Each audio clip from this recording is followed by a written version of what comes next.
L'antisémitisme est très très précisément un antisémitisme arabe en réalité. C'est pas du tout l'antisémitisme traditionnel. La montée de l'extrême droite en Europe, particulièrement en France, représente une menace croissante. Les événements récents à Gaza ont exacerbé les discours extrémistes visant les musulmans. C'est le cas notamment de certains membres du Rassemblement national qui tentent tant bien que mal d'associer le Hamas aux musulmans de France, justifiant ainsi une montée de l'antisémitisme. Ça fait 15 ans que mon mouvement politique et Marine Le Pen alertent la société française sur l'installation durable dans notre société d'un antisémitisme qui est le fruit d'un islam politique qui s'est enraciné partout, dans d'innombrables quartiers. Et depuis le 7 octobre, un antisémitisme décomplexé s'est abattu sur le pays. Il y a eu un peu plus de 860 actes antisémites qui ont été recensés, des étoiles de David qui ont été inscrites. Et aujourd'hui, des Français de confession juive ont peur. Cependant, il est crucial de rappeler que le Rassemblement national a été fondé par des anciens Waffen-SS et des collaborateurs, ce qui remet en question leur légitimité à aborder ces problématiques. Jean-Marie Le Pen, il est antisémite.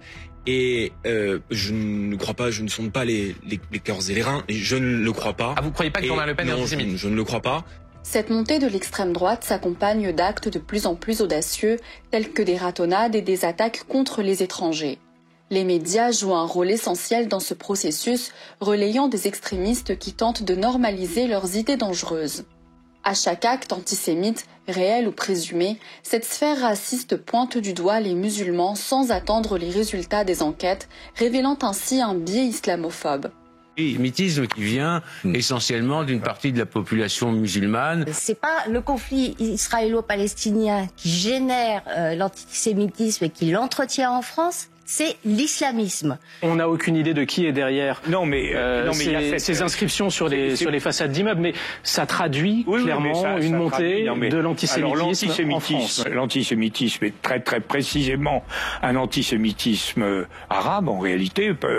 C'est pas du tout l'antisémitisme traditionnel. Il a d'ailleurs été révélé que certains de ces actes n'avaient pas été perpétrés par des musulmans, comme ce fut le cas pour les tags d'étoiles de David.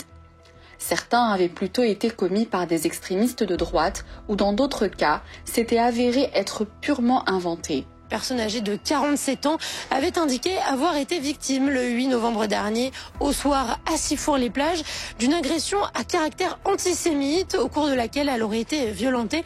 Mais grâce à l'exploitation de nombreuses bandes de vidéosurveillance, la police a déterminé qu'il s'agissait d'une agression imaginaire. Ces accusations hâtives en disent davantage sur ceux qui propagent ces mensonges que sur la véritable source des actes perpétrés. Il est essentiel de rester vigilant face à cette montée de l'extrême droite et de s'opposer à toute forme de discrimination basée sur la religion ou l'origine. Pour avoir un impact sur nos actions de 2024, faites un don déduit des impôts avant le 31 décembre. Plus on agit, moins on subit.